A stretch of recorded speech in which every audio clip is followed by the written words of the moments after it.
Always, thanks for joining us. I'm Jeff. That is Tom. On Twitter, it's at J Cameron Show. And if you're driving about town, listening on 93.3 FM, Real Talk Radio, we appreciate you. Of course, we do. Off of the cap to you. Be safe out there. I think the rains are about to hit, as it's wont to do this time of year. And if you're watching on Warchant TV, YouTube there, we appreciate you. Thanks so much for doing that as well. And that's true for all of you in the Heisen Legal Law Firm chat room. As a reminder, Heisen Legal Law Firm dedicated to representing injured clients statewide. If you've been in an accident, call Heisen Legal Law Firm 813-803-0733 for a free consultation. There's no cost to you unless they win. Your interests come first with Heisen Legal Law Firm, the name you can trust for justice. 813-803-0733. Now you can also visit the HeisenLegalLawFirm.com website. Go to HeisenLegalLawFirm.com. Your advocate in times of need, Heisen Legal Law Firm. There you go, and away we go. Hello, Tommy. How the hell are you, baby? I don't hear you. You should be on. You should be good to go. You're up. You're up. Oh, I'm not in the stream. That's why. Yeah, well, that helps. Stream there, pal. Yeah. What's happening, buddy? I'm talking to myself in my office here. I'm just kicking the tires on, making trips to Stillwater and going out to Boulder and, the future, maybe heading out to Lubbock for a game every so often and want to see what the scope is like. Are there good steak joints out there? Maybe a good pizza place that I can find in West Texas. These are the things that I'm concerning myself with right now because we've got to welcome 12 overlords to the party. Hey, can you do me a favor? This is good for the people in the chat room because I already addressed it at the time that it happened. If you'll put my tweet, my quote tweet up in the chat room there on the video from earlier today, Brett McMurphy's story is what Tom is alluding to. And right after he posted it, I posted my response to that. And that really kind of summarizes where we can start, where we can kick things off, where we can say, all right, look, man. This is kind of silly, but this is what happens. So I posted, you'll see Brett McMurphy's tweet, and for those that are driving around, I'll read it to you. Big Ten SEC reads the headline, unlikely to add Florida State if it leaves ACC and ACC survives, sources told Action Network headquarters. Big Ten and SEC don't want FSU because adding FSU doesn't make financial sense, no desire to expand, and, quote, they've been a disruptive partner, sources said. Now, Brett McMurphy, I'm going to read my response or what I posted. Brett McMurphy is a respected reporter. I'm not besmirching Brett McMurphy. I'm sure a source said that. I don't believe he made it up. I don't think he just decided to type that out, snatch it out of thin air. But it's not exactly something that should worry you because of this kind of thing, this sort of speculation that goes on amongst all parties covering the game these days. I mean, this is conference realignment has been the upheaval and the story in college football along with NIL for some time now. So it's not surprising somebody would say that and that he would then, quote that and cite it. I immediately posted, and I had to Google search for the image, but I remembered it and then I found it. Previously, right before the Big Ten snatched Oregon and Washington, amongst others, there was a similar sounding story that had been posted in which it said, Big Ten interest has cooled on Pac-12 teams. After the anxiety caused last week regarding further Big Ten expansion, industry sources indicated that the Big Ten is no longer interested in adding Cal, Oregon, Stanford, and Washington. Rights holders were balking at paying the same amount for those schools as the 16 Big Ten schools going forward, $80 million to $100 million in total revenue. So the interest had cooled until it didn't, until they added Washington and Oregon. And this is the kind of thing that you see all the time for a lot of reasons. And I'll continue to reiterate this. First of all, the threat of litigation and not wanting to be associated with anything that sounds remotely like tampering, like some sort of wink, nod agreement, like an inducement or some sort of proactive effort to bring in a program like Florida State or Clemson or anybody else for that matter while they have an existing contract with another conference, while they are still under contract with that conference, while there is a lawsuit, in fact, multiple lawsuits going on currently. There's none of those people that would be in a position to perhaps be involved in a negotiation of any kind by which Florida State would leave this conference and then find themselves in the Big Ten or the SEC, the Big 12 for that matter, would want to be on the hook for a lawsuit if they were shown to have been tampering and in any way engaged with a program that then indeed makes that switch. So they're never going to say to Brett McMurphy or anybody else, yes, we would love to have Florida State and Clemson, and for that matter, North Carolina and Virginia, and while we're at it, Miami. They're not going to say it. It's just never going to be said. So almost by definition, anything reported on this is never going to feature a counter to McMurphy's source today, right? That you're never going to see that there are, say, 9 other guys in the Big Ten or the SEC going, oh, I'd love to have them. You're never going to hear from them. And you're never certainly going to hear from the commissioner because he's not going to put himself anywhere close to that. And the appearance of that, anything like it. So they're not going to come out and ever say that. And they're scared to death of lawsuits. And I would be too. And so it makes total sense that they would not do that.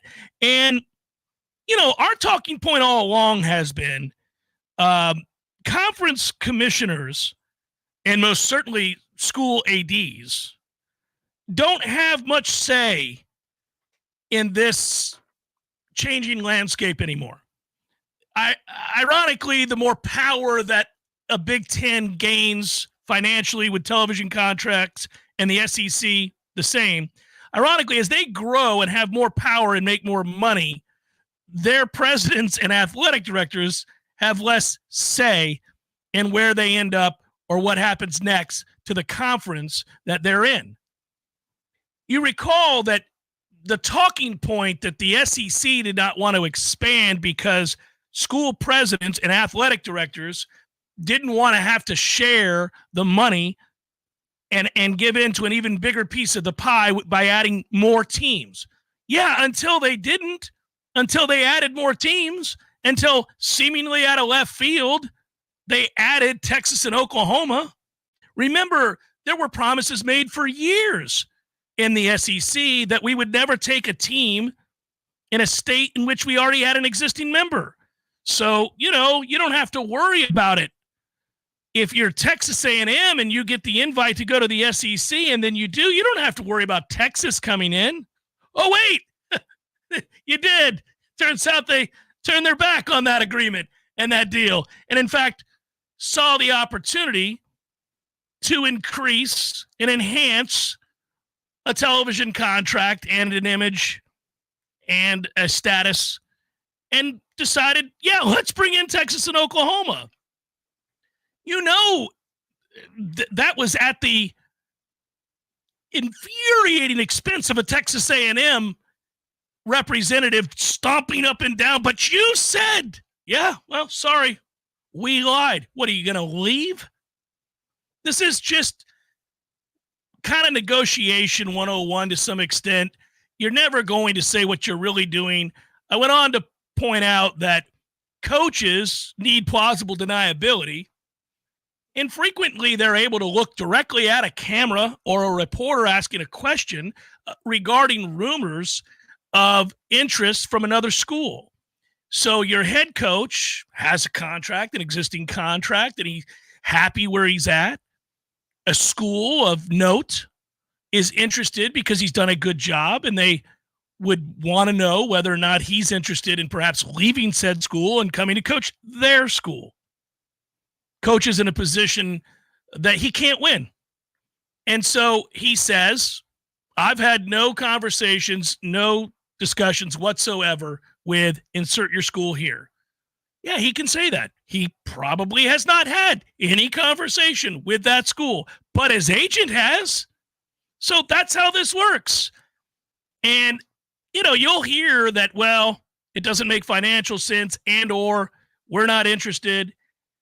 The really salacious quote is disruptive partner.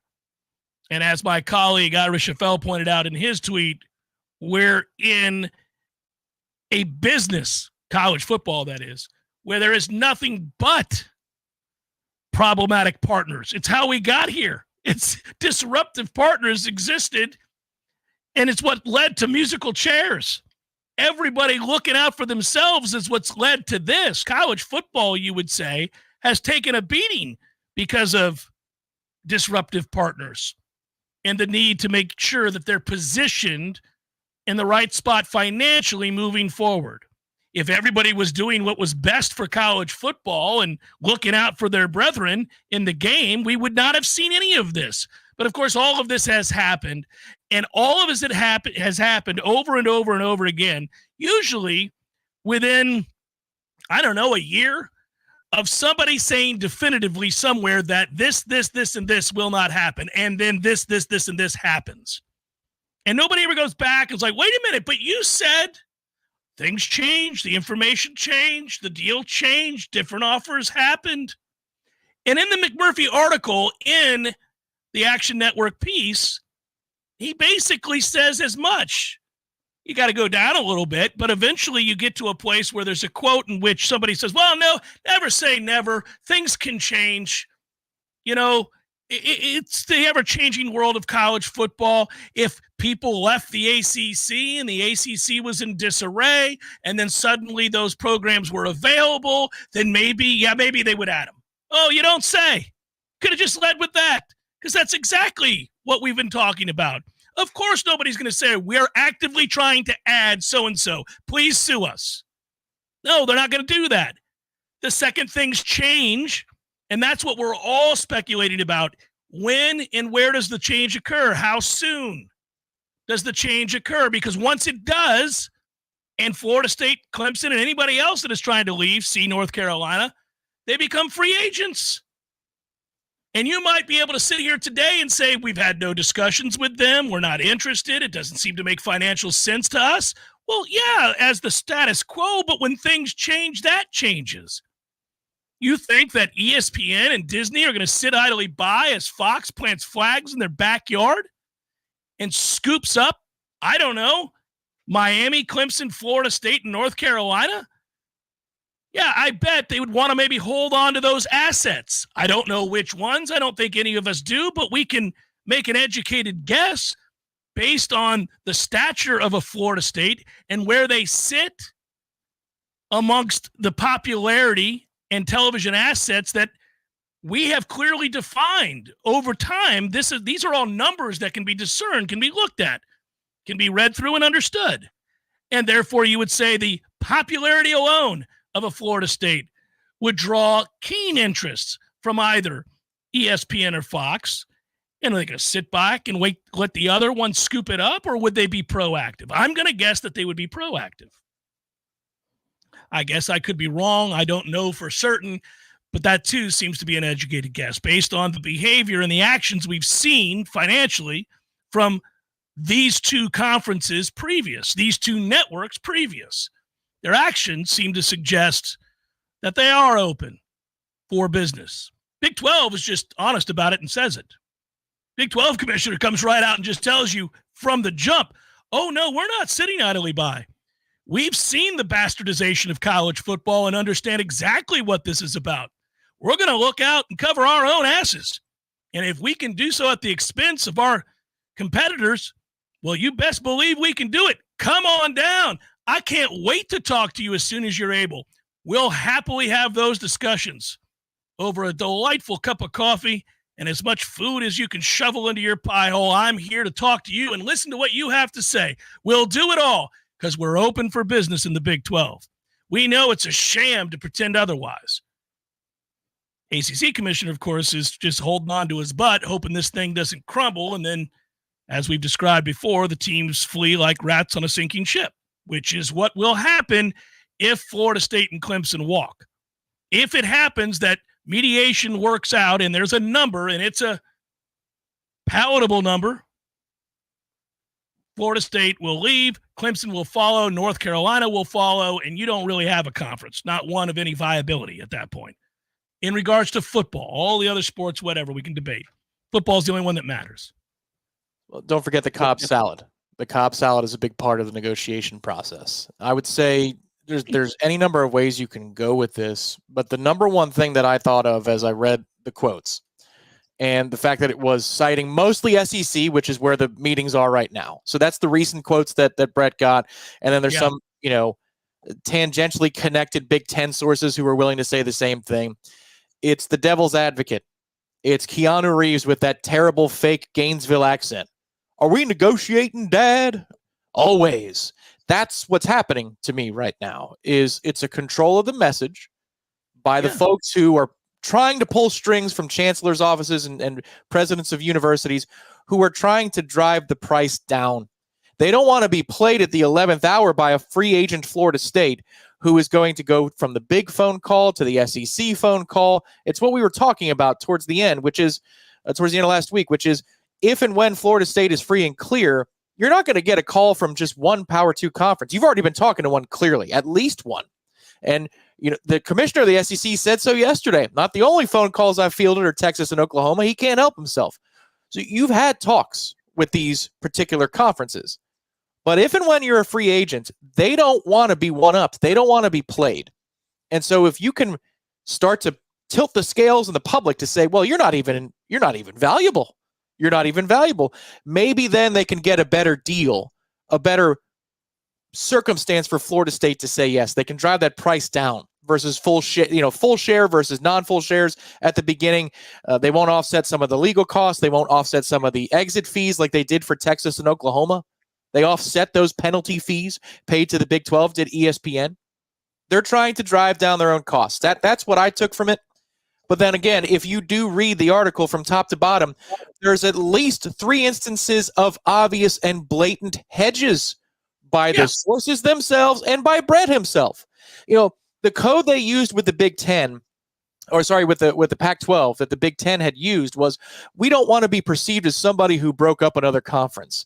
You don't care if your legacy is you torpedoed a conference. You care if you're liable for torpedoing a conference. And that's what it's all about. Yeah, I think that's a good way of saying it. I will say this, and there's nuance to all of this, and there always is, and this is why it's so frustrating to see this argued about on some sort of vapid BS platform like X. But I don't know that the Big Ten would have grabbed Washington, or my suspicion is they wouldn't have grabbed Washington and Oregon if the conference wasn't falling to pieces. If it didn't become readily apparent to the Big Ten that the Pac-12 was going to cease to exist and that those schools have to go somewhere. It was at that point. So for example, I'm more apt to believe that a cutthroat like Greg Sankey would do whatever he needed to do to garner an advantage for the conference he represents, the SEC. My opinion is that Sankey would be of that mindset, that he'd be proactive in any way he could be. He's also smart enough not to ever have it be a paper trail that comes back to him so that they get sued, right? There are lots of ways of doing this. We're all not naive. We understand how the world works. So there are ways you could do this and never have it come back to you and not be liable and not have to go to court.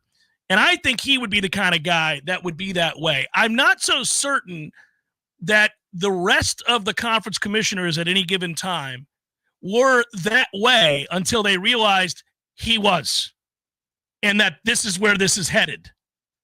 You saw the commissioner of the ACC was handed a really raw deal and was behind the 8 ball from the beginning. I'll give Phillips that, but he has shown no backbone in this whole situation, has not been assertive and proactive. He's never exuded strength, right? Now, you might say, well, what could he have done? Well, there are some things he could have done, which we have talked about before. I don't want to relitigate that. That said, he was going to lose this battle, especially to Greg Sankey, right? But he also was a big believer, and this is a shame because, you know what? I'm an idealist, and over time, that gets beat out of you when you see how others behave. I'm not saying that I'm morally on the high ground over others, and but I am saying that I'd like to believe and side with the better angels of our nature. You can't really do that when we get into big business, big business, like billions and billions of dollars.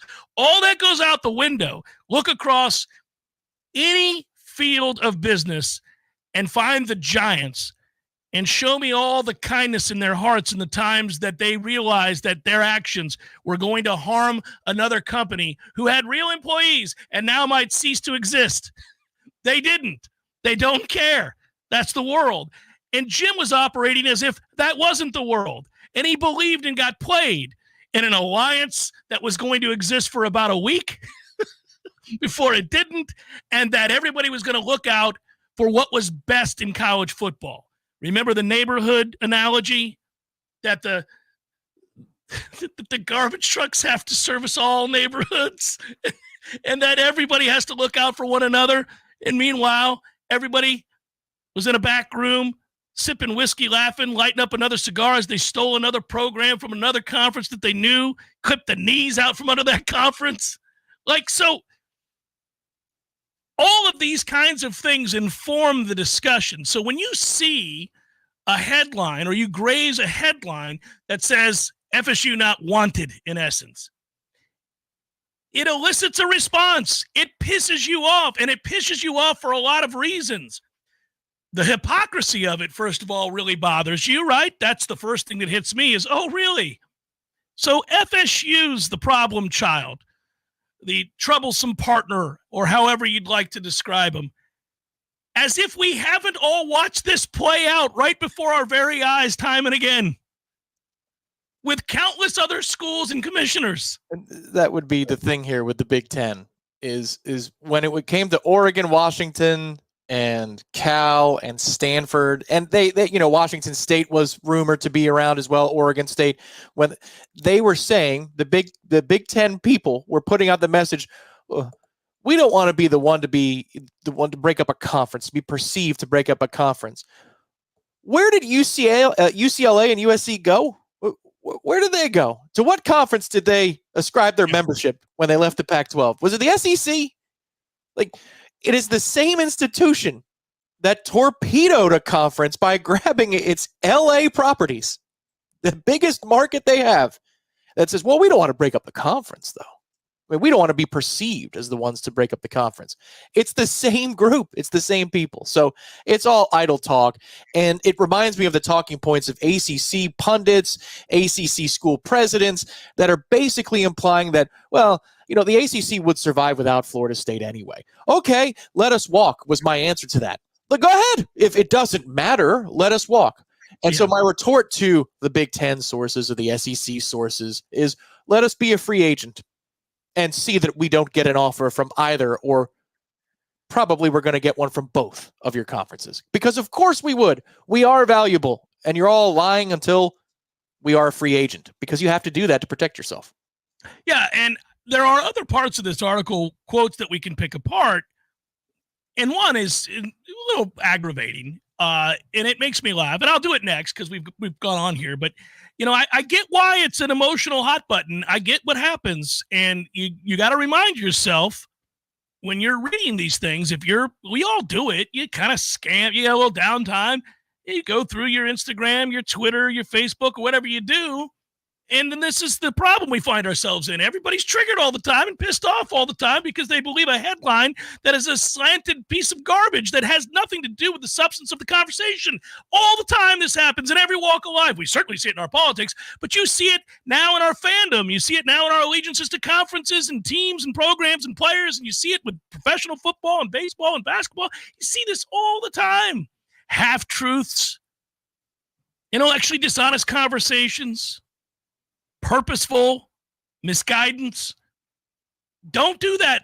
Just don't do that. That's not me preaching. That's me saying, remind yourself, because I got to remind myself. It's so easy to be like, what the hell? It's not real. It's not a thing. It's something to kind of chuckle with and have a good time about. It's Jeff Cameron Show, 93.3 Real Talk Radio, Warchant TV. Lawson & Lawson Electrical Services has been Tallahassee's preferred residential electrician for over 30 years. Hi, this is Rowdy Lawson, and we've earned our reputation because we care about our customers, about quality, and about providing great service. We stand by every job we do and consider it a privilege to work on a family project like a new house, a custom addition, or a green renovation. For all your residential or service projects, call the good guys, Lawson & Lawson Electrical Services, 562-4111. This is Shannon Young with Fairway Independent Mortgage Corporation. Sellers, are you stuck between wanting to sell your home and waiting for rates to fall? Are you worried about the contingency of having to sell your home? What if you didn't have to? With a 2-1 rate buy down, you can lock in a lower interest rate for the first 2 years of your mortgage and get the home you want now, all while having a higher chance to buy that next home with the contingency of selling yours. If you wait for rates to fall, you risk more competition, sellers less likely to wait, and paying more for that next property. If you're stuck, we need to talk. Give me a call at 954-369-6171. Again, this is Shannon Young with Fairway Independent Mortgage Corporation. That's 954-369-6171. And don't forget, for every loan we close for our fellow Knowles, I will personally donate $250 to the Battle's End. Equal housing rent. NMLS number 373031. There's fun to be had every night at the Corner Pocket. Take-home prizes on Trivia Tuesdays and Beer Bingo Thursdays. And kickstart your weekend with Martini Fridays. Plus happy hour runs every weekday and game day specials every time the Knowles take the field. Watch all the best games at the Corner Pocket's Vegas Wall, featuring 560 inches of flat-screen TV heaven. Oh, really? The best food, the best drinks, and the best place to watch all the games. Tallahassee loves the Corner Pocket. Tallahassee is full of rich history and traditions. When you think of things that jump out in the minds of longtime residents, the state capitol, Maclay Gardens, the Springtime Tallahassee Parade, FSU and FAMU Sports, the St. Mark's Lighthouse, St. George Island, and Paul's Termite and Pest Control. Paul's has been protecting thousands of people, their pets, their homes, and their lawns in the capital region for over 50 years. Locally founded and still locally owned and operated. There aren't many businesses in our industry that keep it together that long. Paul's Pest Control has many customers we've been honored to serve for over the last 50 years. We've experienced tremendous changes in how we treat homes and protect the people that live there. We've moved from liquid termite treatments that require drilling into the home's foundation to Centricon, a baiting system which works with their natural biology. We've moved from interior service to exterior treatments for general pests. But one thing we're not going to change is our old-fashioned commitment to personal service for each of our customers, the same way we've been doing it for over 50 years. For the elimination of termites, any other pests, and a greener lawn, too. Call Paul's. We'll get them all. Dream it, plan it, do it. Brian Barnard's Flooring America offers a straightforward way to shop with our streamlined shopping. Finding the right flooring is simple. Visit our newly remodeled showroom featuring the Room to Explore shopping experience, where our knowledgeable staff will walk you through the steps. Our family has been serving the area since 1976 with a local staff of more than 35 people trained in flooring sales and design. We know floors and we know styles. Let us help make your home timeless. Brian Barnard's Flooring America, where friends send friends. Life is stressful. Dinner shouldn't be. That motto is why Register Sausage has been doing business in the Florida Panhandle and Lower Alabama for over 75 years. A proud sponsor of Seminole Headlines, Register Sausage always provides the best Southern smoked sausage to over 140 grocery stores and restaurants throughout the Southeast. Headliners have discovered the Register's difference. You can too. To find a store that carries Registers near you or to buy directly, head to registermeats.com. That's registermeats.com. Register Sausage. Yay, sausage! The Jeff Cameron Show, brought to you by Orange Theory Fitness. 2 Tallahassee locations, Midtown on Thomasville Road and Northside in the Village Common Shopping Center. Online at orangetheoryfitness.com.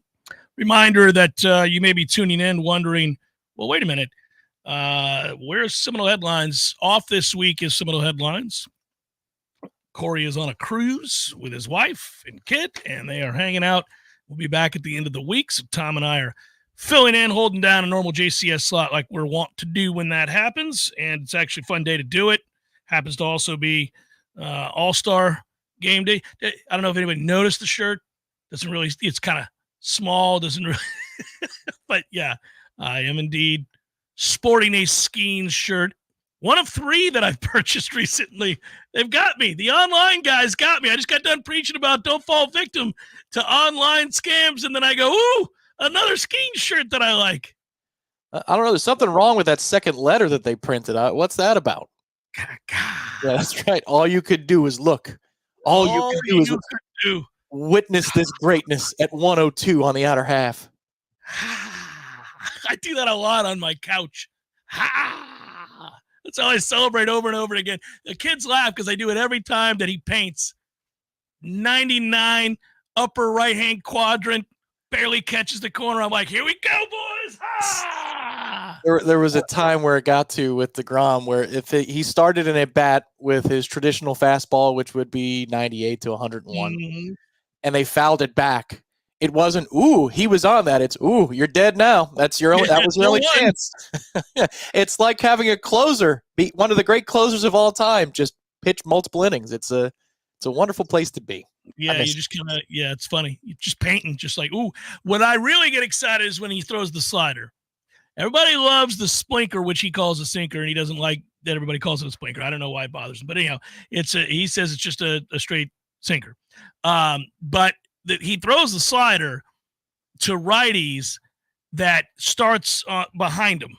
It starts behind them and then comes across to the opposite side of the plate, and they're just locked. And you see that look like, really? How in the world did that end up there? I was sure that was my spine. Instead, it's the outer half. It's just fun because you see it. It's like a Frisbee. It's silly, but he locates it. So we'll see tonight, though, because I would guess that very quickly he's going to be motivated. Adrenaline might suggest 102, come get it, first pitch of the game. And, of course, you're dealing with nothing but all-stars. I would assume all will jump dead red pitch one. That's the only time he's been susceptible, and two people have already done it this year that weren't all-stars. I agree. I would expect to see 102 or 103. I am a conspiracy theorist when it comes to exhibition games. Not that he can't hit 103 on his own, because all you got to do is hit 102.5, and then the gun says 103, or the graphic.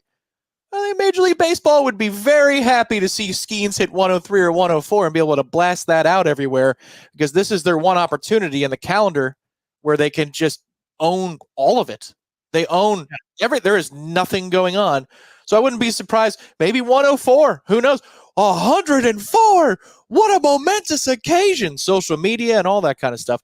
He's a freak, though. I'm not taking it away from him. I'm just saying this is an opportunity in an exhibition setting for MLB to maybe say, make sure you turn that gun up a little bit more sensitive, please. I'll say this, though. What's weird is, and we'll move on from this because not everybody loves Skeens the way they should. We'll win you over. Come on into the Skeens fan party we got going on over here. But the guy that's more likely and more apt to throw 103 in any given at-bat is Aroldis Chapman, who I don't love, but he is on the team. And he even at 36 or whatever he is, all steroided out, still throws ungodly heat. And his average pitch is faster than that of Skeens, which is insane. Like he still throws, you saw it. He still throws 102, 103. Doesn't always know where it's going, but he still, I would never want an at-bat against him because he doesn't always have control. That is correct. And you might get 102 in the ear, and that is not okay. I would never dig in with that dude. That would be, the three pitches, I'd be walking back. Thankful that I wasn't dead. 85 miles an hour, I don't dig in. Ain't no way. I was scarred as a kid. You're scarred, yeah. You could have a 100-mile-an-hour slap shot, and I will lay down right in front of that hockey puck. No problem. I'm going to block the shot. But in the batter's box, too many demons, man. But if you need me for defensive replacement, you got it. You couldn't see a damn thing, and your ribs weren't ass beaten. What a eureka moment that was. Hey, you can't see out of your left eye. You might want to – you could have used a wider stance. Oh, well, thanks. I will tell you that I think getting back to what we were discussing a moment ago with Florida State, the situation that people find frustrating because it's a daily occurrence now. And it's especially frustrating if you do have a respectful journalist that posts a story and those headlines read what they read. And you got to, I would suggest, especially if it is a McMurphy or a Ross Dellinger, read the piece and see what was actually said within it. They're not coming up with the headline. And then secondly, like once you do, a lot of times you're like, oh, well, okay, the headline inferred this, but it's not really that at all. And then secondly, remember, like somebody might say, well, why would he say this? Why would he make this up? And again, I want to reiterate, in some cases, there are good reporters who are quite literally relying on sources that have been good sources in the past, who are legitimate people within the industry, people who work at the schools, might be actual off-the-record quotes from presidents. Like, I don't think that these guys are making those comments up. That does happen sometimes. There have been people who I would call out, first and foremost, as having done something along those lines, made something up. But I think most long-term journalists are not in the business of making things up. They are calling, asking for comments regarding whatever the topic might be. And then typically, especially in a sensitive matter like this, you'll have an athletic director or a school president or a coach or whatever say, look, I'd be happy to talk to you, Brett. I'd be happy to talk to you, Ross. I'd be happy to talk to you, Jeff. I'd be happy to talk, but I don't want my name on the record. I can't be on the record with this. We both know why I can't be on the record with this. All I'll say is, I think ... That quote will be taken verbatim and used in the piece and cited as an unnamed source. You can choose to believe that or not. I think that's typically the way it works. You might disagree, and it's made all the more maddening because you can't cite who it is you disagree with. You don't know who said it, which would give you some information, some background. It would let you know, oh, well, that guy went to school here or coaches in this conference or was once a player for this team. And that helps inform the way I view what his opinion is about this whole situation. But when you're not given that opportunity, I think that further incites the anger, the frustration. That's where you're like, well, now who said that dumbass thing?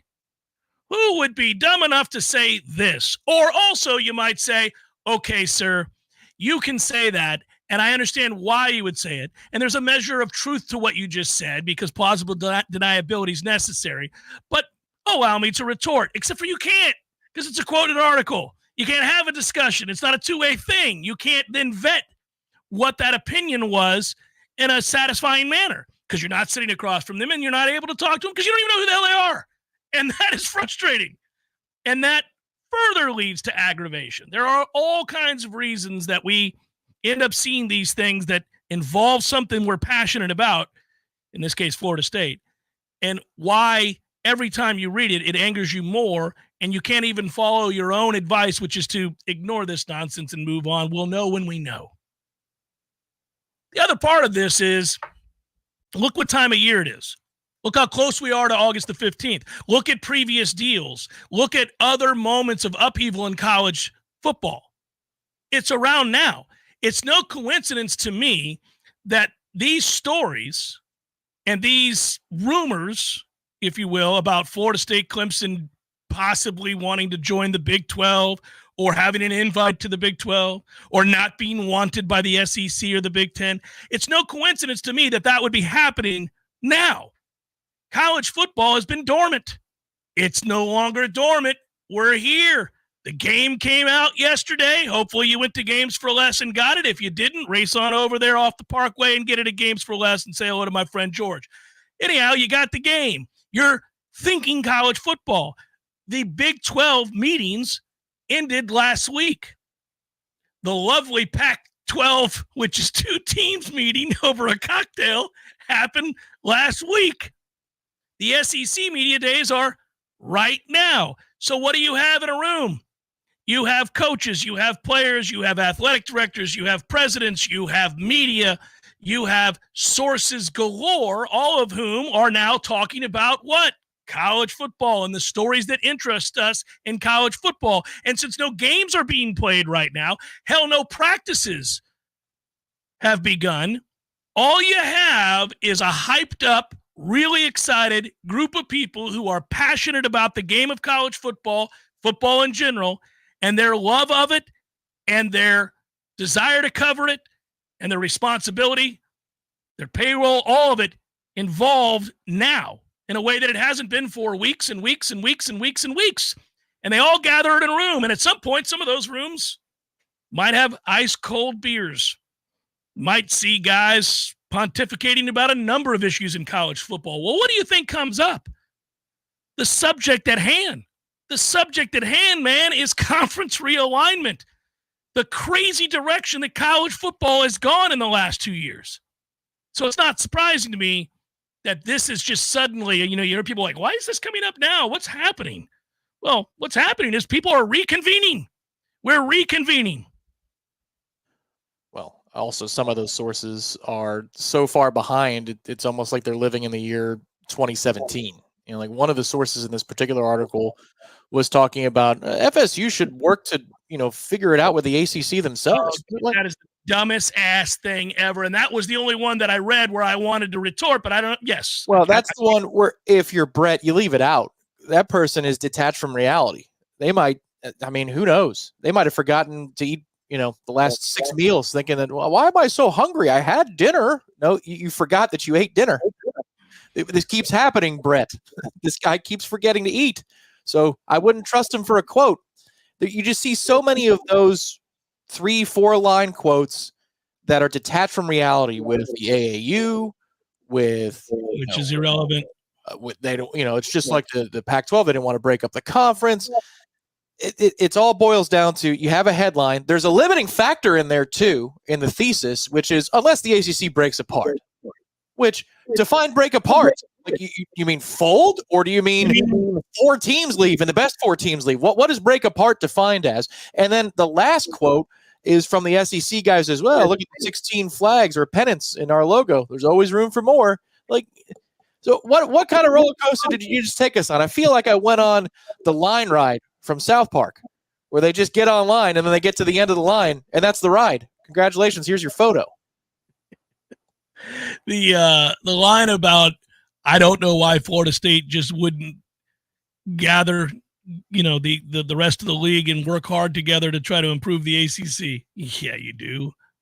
You know exactly why. All of you do. All of you who say, I don't know, why is FSU doing this? I don't understand. You're not that dumb. I know you're not. I know you're not that dumb. That is maddening. I called Pat Forty out on this already, and there are countless others, not just him. But why would they do this? Whatever for? This is crazy. Why would they do such a thing? It's Jeff Cameron Show, 93.3 Real Talk Radio, Warchant TV. Your local news now. The Florida Department of Transportation kicked off its annual Operation Southern Slowdown campaign Monday, which aims to reduce the number of speed-related crashes. The week-long speed enforcement and education campaign will take place in Florida, Georgia, South Carolina, and Tennessee until July 21st per the FDOT release. Its purpose is to address driver behaviors such as speeding and the resulting impact on the roadways. In Florida, speeding contributed to nearly 10% of traffic fatalities statewide between 2019 and 2023. The Leon County native T-Pain is set to perform at Cascades Park in November as part of the county's bicentennial celebration, according to the county's press release. The artist also confirmed the news Monday on the social media platform X. Tickets are $63 for general admission, $87 for P2 reserved seating, and $99 for P1 reserved seating. For those interested, tickets go on sale Friday at noon. This is Rachel Lene with your Old Talk 93.3 local. Brought to you by Macklemore Systems, Tallahassee's go-to Mac store. Check them out online at MacklemoreSystems.com. This is meteorologist Paul Frobley with your Real Talk 93.3 weather update.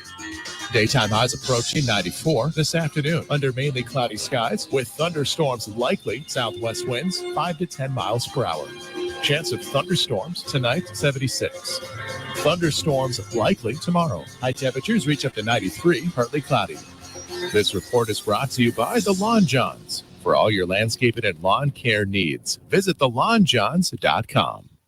Currently 92. Surprising flavors, cultural authenticity, and unique adventures are some of the main ingredients that go into every single plate served at Café de Martín, Tallahassee's best Peruvian dining experience. led by classically trained Chef Martin. Passion for culture, passion for flavor, and a passion for people can be felt from the moment you step inside. Café de Martin also offers an unparalleled outdoor dining experience in the garden. Surrounded by vibrant flowers and plants and nestled between carefully curated decor, the shaded and breezy outdoor garden features elegant live music regularly, and the romantic evening lighting makes Café de Martin the best place to share conversation and connect with the ones you love. Every dish is made from scratch, and every drink is handmade by trained bartenders, offering the very best margaritas and old fashions in the city. Take a trip to a Peruvian paradise right here in the capital city. Visit Café de Martin and El Bar on Capitol Circle Northeast in the Esposito Shopping Center. Open daily for lunch, happy hour, and dinner. Find the full menu online at cafedemartin.com. Life is stressful. Dinner shouldn't be. That motto is why Register Sausage has been doing business in the Florida Panhandle and Lower Alabama for over 75 years. A proud sponsor of Seminole Headlines, Register Sausage always provides the best Southern smoked sausage to over 140 grocery stores and restaurants throughout the Southeast. Headliners have discovered the Register's difference. You can too. To find a store that carries Registers near you or to buy directly, head to registermeats.com. That's registermeats.com. Register Sausage. Yay, sausage! The Jeff Cameron Show is a production of the Warchant.com Multimedia Network. Check out Warchant.com today for the latest news inside Florida State athletics. That's Warchant.com. Now, back to Jeff on Real Talk 93.3. One of the quotes in that piece, Tom, that made me chuckle just because it shed further light on something that I'm sure, like, it was as if this kid caught a stray by the Brett McMurphy article, which is how the one quote is involving Florida State's almost being rude by bringing up the positioning of a certain former commissioner's son. That was, you're like, that kid's reading the article, what's going on? I didn't. I'm just working over here. I'm just trying to save, what is he, Bally Sports now or whatever? It's like, I'm doing whatever I can. Dad told me it was on the up and up. Dad told me it was merit-based. Damn it. Yeah, Swafford's son, Chad, just catching strays out here. Well, Florida State is very disruptive. I mean, how rude. They brought up about how it is the former commissioner's son got a great job. Why would they do such a thing? Thanks for bringing that to light. There are a lot of people who don't realize that. Now they're going to go back and read it like, hey, wait a minute. Well, that's probably part of the quote that wasn't put in print. Where he's like, by the way, do you know that story? It's unbelievable. And every word Florida State said is true. Now, that's me being fictional person, of course, but it's fascinating. I mean, seriously. That's nepotism of the highest order. Anyway, don't quote me on any of that. Just put in there that it's ridiculous that they brought that to a legal setting. That's not what you do. It seems awfully rude that they would do that. It's true, and it happened, and it's that just shows you just how disruptive they can be. I mean, they went as far as to shed light on that. I mean, come on. The gloves came off way too soon. They were quick to punch guy. They were not going to jaw back and forth. They just popped him right in the face. They went there on their second statement. Yes, they did. They were done. They wanted everyone to recognize we're not effing around here. We're done with this. Tired of this nonsense. Here's the deal. You don't believe us? Boom. Throw that out there in the complaint. So we have a video from the Tiger Bay Club where Peter Collins was a guest speaker in Tallahassee. We put it on the channel. And one of the panelists' questions, the MC's questions to him involved, ACC stuff. And he mentioned the Swafford bit and the inflamed language. And it was in the course of asking a question. So he didn't stop there and say, so what was the deal with that decision? He just kept going. And Collins is in his chair and he's like smirking. He's like, yep. Oh, yeah, we did. Yes, we did do that. We're playing for keeps, my man. We brought it to the table. I called you that night. I was like, good Lord, have you read the latest complaint? They're going after the man's kid. Here we go. That's what I was like. It's on. You don't waste that bullet if you're not playing for keeps. I mean, that early in the process, you're like, oh, I'll tell you. And another thing. They went to another thing very quickly. They did. Well, in this case, it wasn't because my son or daughter didn't get their fair shake because your son had to get elevated to a position. It was, you have cost us tens of millions of dollars per institution because you gave your son's company a heads up that nobody else gets in this business. Nobody else gets that yes. And it was your son. So in that instance, I find it relevant. But if it was just about, well, John Swofford elevated his son to co-commissioner of the ACC, like that would be inflammatory for no reason. But the Raycom deal, the more you think about it, the more you read about it, you go, ooh, that's pretty blatant, John. You got to be less sloppy than that, my man. I never thought it was going to come back around. He never realized that it was going to get this kind of ugly. Hey, yesterday, my man T. Lizzie got excited about the crop soother and the crop preserver and called it a crop duster. That's correct. Manscaped.com. Let's keep it together down there, men. Get you the salve, get you the weed whacker, the lawnmower. They've even got boxers. It's all good. There's something for everybody there. It's hot outside. We're doing a lot of grilling, a lot of walking around. Got to keep it all together. Manscaped has got you covered, quite literally. You can't have nose hair all hanging out, ear hair hanging out. No, sir. You get that lawnmower and you trim it up. You keep it together. 20% off, free shipping with the code WARCHANT at manscaped.com. That's 20% off. That's a lot of savings. 20% off, free shipping at manscaped.com. Use the code WARCHANT.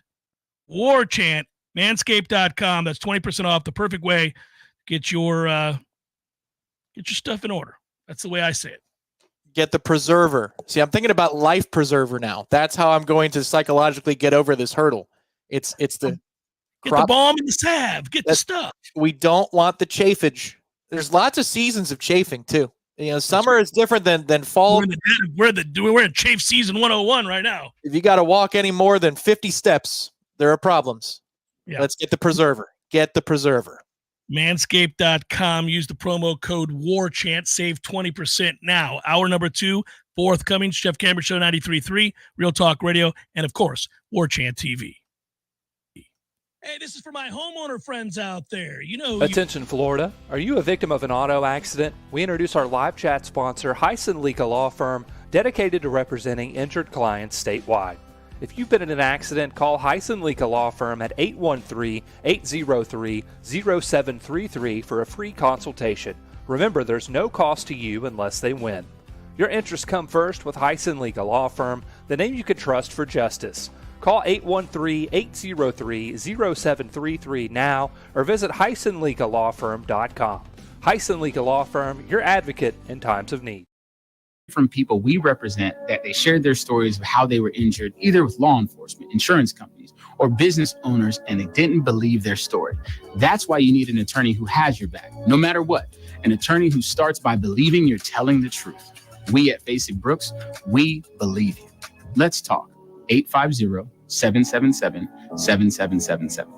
Games for Less, Tallahassee's largest selection of new and used games, as well as new and used consoles like Nintendo, Super Nintendo, Atari 2600, PS4, and PS5. You name it. Locally owned and operated since 1994, trade-ins are not only welcome, but Games for Less pays more for your trade-ins than the big chain stores. That's not all. Games for Less now buys and sells new and used vinyl records to boot.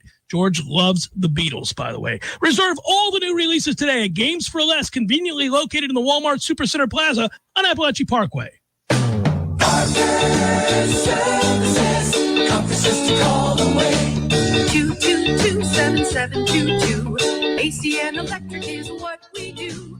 Service, repairs, and installation too. 222-7722. Parker Services, conferences to call away. Invest in a Peak Performance membership and you'll buy peace of mind in knowing that you're extending the life of your system and probably saving money on your power bill too. The program includes comprehensive tune-ups that keep your system running at its maximum efficiency. And Peak Performance members get many benefits, including priority service. Members jump to the front of the line when their comfort system fails. And a 15% discount on all parts. The Peak Performance membership pays for itself over and over again. Call today and have peace of mind. And now offering electrical services too. Parker Services, conferences to call away. Florida license number CMC 050334. Many orthodontists in Tallahassee can straighten a smile, but at Birch Orthodontics, they're dedicated to providing the finest care possible. The experienced and friendly staff is trained in all of the latest techniques. So whether you need standard treatment like braces or Invisalign, or you have a more complicated case requiring extra attention, Birch Orthodontics is here for you. Set up your free consultation today by visiting birchorthodontics.com, BURCH orthodontics.com, or call 850-877-1692. At Birch Orthodontics, they create beautiful smiles that last a lifetime. Coming up next, more of the Jeff Cameron Show. Live and local on Real Talk 93.3. WVFT, Gretna, Tallahassee. The latest betting odds and live movements from Vegas. This is your action update. Now here are your latest lines from our guys in the desert. It's the Major League Baseball All-Star Game taking place tonight in Arlington, Texas. National League against the American League. Paul Skeens, the Pirates rookie phenom, will start for the National League, while Corbin Burns, a former Cy Young Award winner, will start for the AL. The American League are minus 118 favorites. The National League at plus 100, over-under at 7.5 runs. Shohei Ohtani has the best odds to be the All-Star Game MVP. He pays out at plus 800 in front of Aaron Judge at plus 950, Bryce Harper at plus 1100, and Gunnar Henderson at plus 1200. Ohtani also paying out at plus 440 to hit a home run. Aaron Judge pays at plus 500. For the latest odds all the time, visit vsin.com. I'm Matt Pauley. This has been your action update on Tallahassee's Real Talk station, Real Talk 93.3. Every business faces challenges, but complicated, expensive, and uncertain shipping shouldn't be one of them. With USPS Ground Advantage from the United States Postal Service, you can avoid all the noise. No more unexpected surcharges, hidden fees, or complex rate structures. It's just easy, cost-effective, and dependable shipping. Tune your business's frequency to success and turn shipping to your advantage. Learn how at USPS.com/advantage. USPS Ground Advantage. Simple, affordable, reliable. Progressive presents 10 things on a food truck owner's to-do list that are harder than getting a commercial auto insurance quote. Stocking the fridge, prepping the stations, finding employees that get along well, finding employees that actually do their job. Looking at you, Gary. Balancing the books, balancing the flavors, having a fresh menu and fresh produce and fresh meat, but never a fresh mouth. But the easiest thing on a small business owner's to-do list? Seeing if you can save on commercial auto insurance. Get a quote in as little as 7 minutes at progressivecommercial.com. Progressive Casualty Insurance Company and Affiliates. Coverage subject to policy terms and conditions. At Kraft Nissan, savings are hot. 0% interest for 60 months on all Titan trucks and $5,000 off. Or test drive the hot-selling Nissan Sentra with a car payment beyond hot. $395 per month with no money down. Kraft Nissan, Tallahassee. This is Jay of Paul's Termite and Pest Control. There are many companies out there selling pest treatment programs at prices which seem too good to be true. Like most things, you get what you pay for. Let's separate the fact from the fiction. Fiction. The price these companies offer includes all visits needed to keep a home pest-free. Fact. Their prices only include regular visits for exterior treatments. If you encounter pests inside your home, these companies will charge you for additional visits. Is that really pest prevention? At Paul's Termite and Pest Control, we always apply exterior treatments, but our plan includes a significant difference. Whenever you encounter an interior problem, Paul's technicians are there, usually the same day you call, and there is no extra charge. With ProShield, you'll never pay extra for providing the service we promised. Pest prevention for your home, and we'll be there as many times as needed to honor our commitment with no extra charge. Paul's Termite and Pest Control is a local company that proudly serves the Tallahassee area for over 50 years. For the elimination of termites and any other pests, call Paul's. We'll get them all. And we make lawns greener, too. Your body is a masterpiece designed to heal itself from within. Learn how to maximize your health by tuning in to Phenomenal Health with me, Dr. Ryan Finn. Saturdays at 2:30. Experience true health today and call Finn Chiropractic at 386-7700. What will the Noles do to follow up an unconquered 2023? Warchant.com, the market leader in FSU football and sports coverage, is the place to find out. Join the largest FSU fan community and talk Seminoles sports in Warchant's Travel Council and premium recruiting message board forums. Enjoy special access to multimedia elements like Wake Up Warchant, The Jeff Cameron Show, and Seminole Headlines, plus exclusive forums with FSU student athletes and a members-only discounted Garnet and Gold. Warchant.com is your ultimate Seminole sports source. Head to Warchant.com and sign up today. I'll never forget that moment. As long as I live. My first call ever as a member of the National Guard. When we got to the armory, they briefed us on the wildfires. They were getting dangerously close to homes. Helicopters were going out to drop water on the fires. Guys in the unit were preparing for firefighting with local fire crews. At that moment, I got my first taste of just how important the Guard is to my community. See how the Guard can be an important part of your life at NationalGuard.com. Sponsored by the Florida National Guard. Aired by the Florida Association of Broadcasters and this station.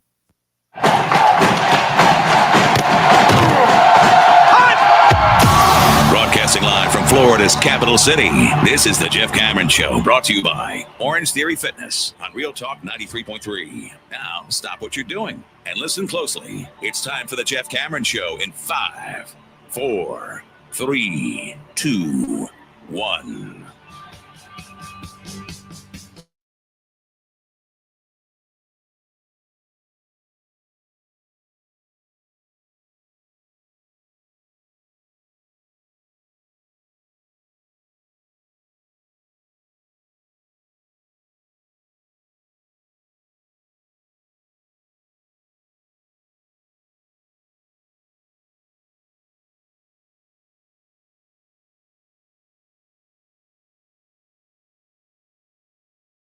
Good to have you on board. Great to be with you as always. I'm Jeff. That is Tom, and away we go with hour number 2. You know, I remembered this morning when I got up, Tom. You have an all-star moment tonight's the all-star game. First of all, did you watch? How much of the home run derby did you actually watch, or did you just watch until Alonso was not going to win and then decide I'm out? What did you do? The way Pete approaches the home run derby annoys me too. It's not just that he annoys, with the whole closing his eyes and meditating and all that stuff. Oh, yeah. I got through the whole of the first round. It goes on forever, man. Yeah. So we actually had DVR'd it because we wanted to put something on in the background, and Jamie enjoys it. And so we DVR'd it and we joined it at 9. It took a half an hour for the thing to start in the first place. Correct. And then they did not program it properly in the system. They said that SportsCenter was coming up at 10. And they said that NFL Live, because I had it on ESPN2 for the different version. So missed about a half an hour of it. I probably saw 70% of it, but I was looking at my phone. I was looking at NCAA information, college football 25 to see how we can get a little bit more efficient, how we can bridge the gap between 10 years of playing and figure out how to catch up with the kids. Got a lot of work to do on that front. So it was a back and forth observation process. I wondered how many people, it was an unlucky day for the home run derby and ratings for ESPN, because I thought to myself yesterday, anybody that downloaded the game early and got the deluxe package talking about college football 25 was just going to be, who are we kidding? Sipping beers or wine or whatever, playing for 4 hours before going to bed. Reacclimating themselves with something they haven't played in years, new offenses, all these different elements to a game that last time you played, people were still running your standard, 4-3 over. Mm-hmm. They're not doing that anymore. So there's a lot there to figure out. And I figured hours on end were spent with that last night. So the EA servers crashed for a little bit, and even though you're in an offline dynasty like I was, I picked San Jose State this time around. I figure a little San Jose State. You like the nice weather, huh? A little Mountain West. So I just went to NoCal, so I have a little bit more appreciation for it, and I thought, okay, let's try and build that one up.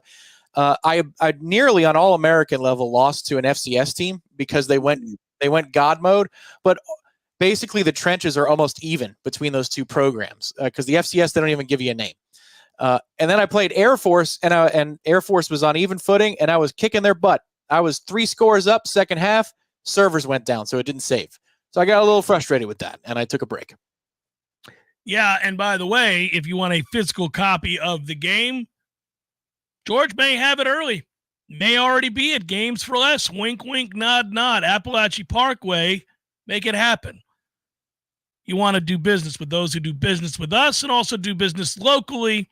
Games for Less has been here for 30 years. George's got the game, I hear, already in-house right there, physical copy. Go by, check it out. You may end up buying other things. Got records too, all kinds of cool stuff. So Games for Less on the Parkway. There's a few things you got to do with Florida State. By the end of the night, I was pretty good at. I'm cleared of All-American. This is how I start every year. I play All-American. I play the hardest. Then you go to Heisman. Then I go to Heisman and I go play. So by the end of the of my experience, I beat Clemson on the road with Florida State by 3 scores on All-American. So I can graduate up the ranks now and I can go try Heisman. In a way, Heisman does get a little bit easier because the AI is better. So if you don't control somebody, they're doing some things.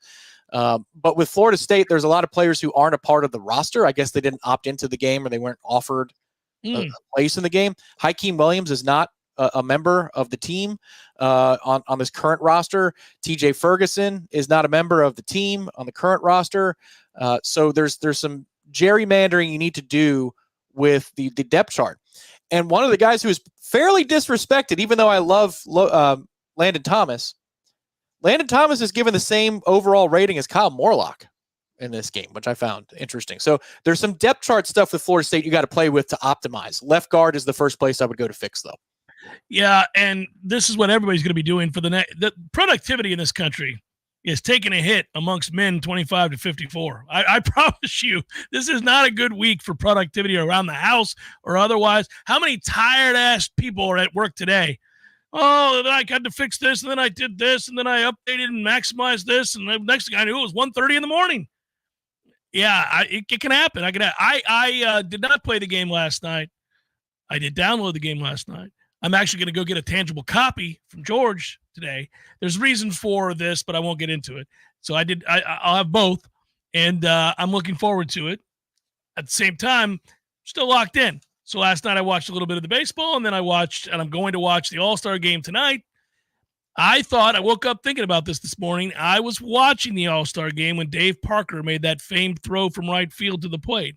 And that further bolstered, if you haven't seen that, go on YouTube. Just type in All-Star game Dave Parker. You'll see. It's a throw for the ages. It's a laser. So the two things I can remember the most, there were a lot of unremarkable all-star games in my time because they needed to create incentive for home field. When you were growing up, changed about it. Yeah, they cared. They actually cared. Yeah, they played their starters, and it was like serious. You were trying to get after it. Yeah. Cal Ripken's last game, he was served a meatball, but the moving over, allowing him to go play short was a really cool moment. The Torrey Hunter robbing of Barry Bonds in Milwaukee, that's the game I believe that ended in a tie.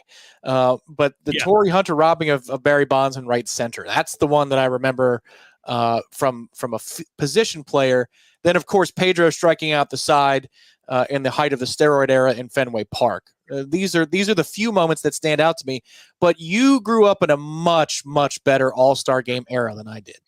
Yeah, and I think that the baseball All-Star game is still really the only viable all-star game. Everything else has kind of gone towards sort of a mockery of the actual game. Baseball is the closest to keeping it where it's still baseball. You're still playing baseball. Now, you're playing baseball in a way that you don't normally play baseball and that you're changing pitchers every inning, but you are playing baseball. Whereas, obviously, we saw, I don't know, what was the NBA All-Star game, 280-something to 200 and something. I mean, it was insane. They're not really playing basketball. It's just a dunk contest and a lob fest. Hockey, people don't care about the game. They'll watch the skills contest because it's unique and interesting, and, you'll watch that. We know that the NFL has long since stopped playing real football in any way. They've actually gone to flag football now, which is just crazy. So, baseball is the only one that still plays, the game. And I'll watch it for that reason. But you're right. Growing up, being a little kid, getting into baseball, playing Little League in the late 70s, early 80s, where a couple things stand out to me about the baseball all-star game that doesn't necessarily exist anymore today with the mass proliferation of media outlets and the ability to watch any team, anytime, anywhere. When you grew up, when I did, you didn't get to see Vida Blue if you were in Florida. You didn't get to see Rod Carew. The American League didn't play the National League. There was no interleague baseball. There was no such thing. The only time it ever happened was the National League champion played the American League champion in the World Series. And that was a clash of cultures and a clash of players, the likes of which you had quite literally never seen. They did not play one another. Now they all play each other. The whole league plays the league. And I'm fine with that. But there was sort of a mysticism to all this as a kid because I would read about these players on the West Coast or American League teams that I didn't get to see as a fan of the National League. And I would look and, oh man, I'll get to see so-and-so and so-and-so and so-and-so. And the first time you ever laid eyes on, say, Willie McCovey or somebody like that, you were blown away. And that's long since gone. Part of that is my youthful time and the nostalgia that comes with youth that later on you look back on, everything seemed better, even though it wasn't. But there were aspects of that created more mysticism, more intrigue that you can never get back. And I say that's true really of a lot of sports leagues in general. We used to race home on Sundays and Saturdays, but Sundays to watch the NBA, especially if it was a West Coast team against an East Coast team. So if I wanted to see Celtics Lakers, you were only going to see it if it was like the game of the week and they had the music and you were going to go in, you were going to sit down, you were going to watch. That was your chance to see Magic. That was your chance to see Kareem and your chance to see Worthy and your chance to see all of those players that you'd read the box scores for but never saw. And it was, exciting because you couldn't tune in on a Monday, Tuesday, Wednesday, Thursday, or any of the days during the week to watch an NBA game. You could just see the box score. Yeah, so the closest thing to the All-Star games of your youth are international competitions of modern times, the World Baseball Classic, Olympic basketball. It's not the same because one team tends to have more stars than the other, especially in the case of basketball. Doesn't mean that USA can't be beaten. The redeemed team had to exist for a reason because we were getting embarrassed for years and years.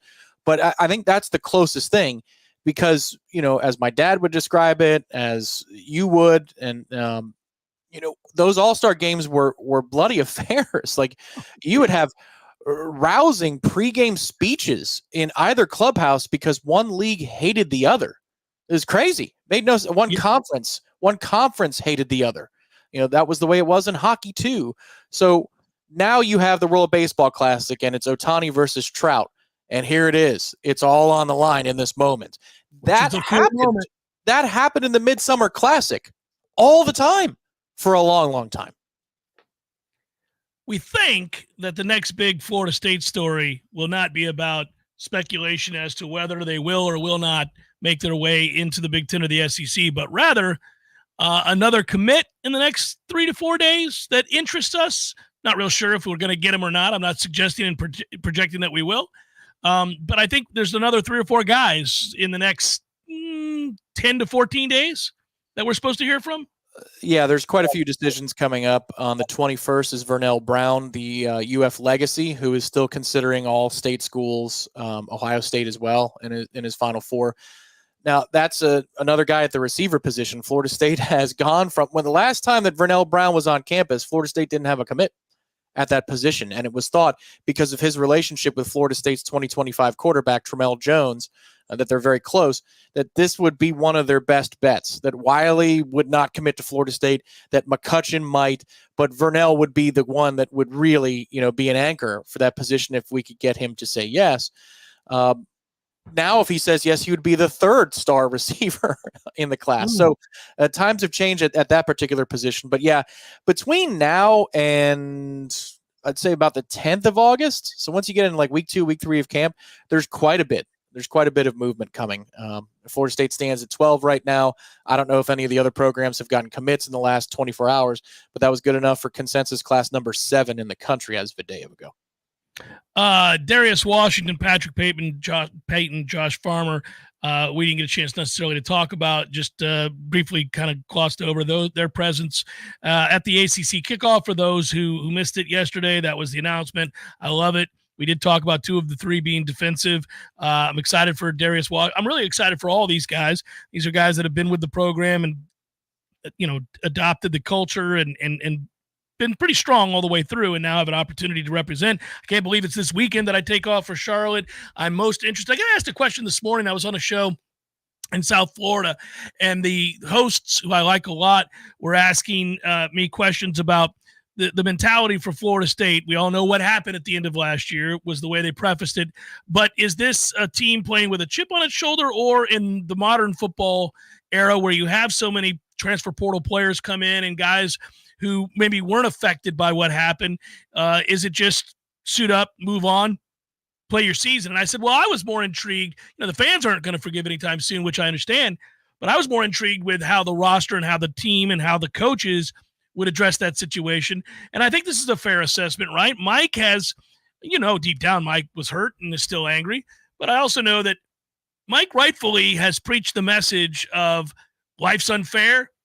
Got to move forward in life. Things happen. It's not always, a meritocracy. These things happen, but you got to keep moving forward. And I feel like that's really been more of the talking point as we get set for the ACC meetings than anything else. Mike hasn't allowed them to wallow in this. I don't think it's going to have an effect one way or the other. I don't think the team is all the more motivated by it. And I don't think that anybody's going to be, stuck in their feelings when we kick it off against Georgia Tech at Aviva. I think one of the things about Mike's program to this point, you're going to lose a little bit of this as high school players take over the bulk of your starting 22. Mm-hmm. But when you're a portal program and you're leaning on a lot of portal kids, they come in with their own chips. They don't need to worry about access to an invitational or not. They've got their own things to prove. It might be that they're in their last opportunity to impress NFL scouts because they were in a group of 5 or a lower tier, and here's their shot. It might be because it didn't work out at their previous institution, and it was Power 5 or Power 2 or whatever you want to call it. Playing time, wasn't available to them. Head coach, position changes, coordinator fired, whatever. When you have a lot of transfers, they're here for a reason. It's not because something good happened to them in the previous place in most circumstances. And they all have that urgency to perform.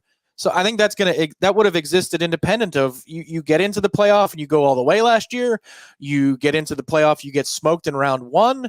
You're left out of the playoff. There's just so many new faces this year that I think this team was always going to set its course. The important time was during December and January that you didn't want to lose a lot of the players who were a part of last year's group. You didn't want them defecting away, and you also didn't want the culture to erode from within. Those were the key moments. But once you got on the other side of that, and I recall when we had interviews with Coach Norvell around the time of the tour of duty, you could sense there was relief. This was the best they had ever worked in a tour of duty setting. Josh Storms talked about that. I think there was a sense of relief that they didn't know how the players were going to respond. At some point, it's on them to make a choice, and by all accounts, they did. Yeah, you couldn't know. And I'm sure there was a lot of apprehension involved in that. I think you'd be crazy not to be nervous about how that could affect the program. Remember the rumors right after it all happened? You had ridiculous conversations about a lack of culture. You had discussions, I'm talking about nationally, message board nonsense, Twitter and the like, saying that, well, this really kind of reveals what happens when a program that's built on the portal faces real adversity. They don't come together.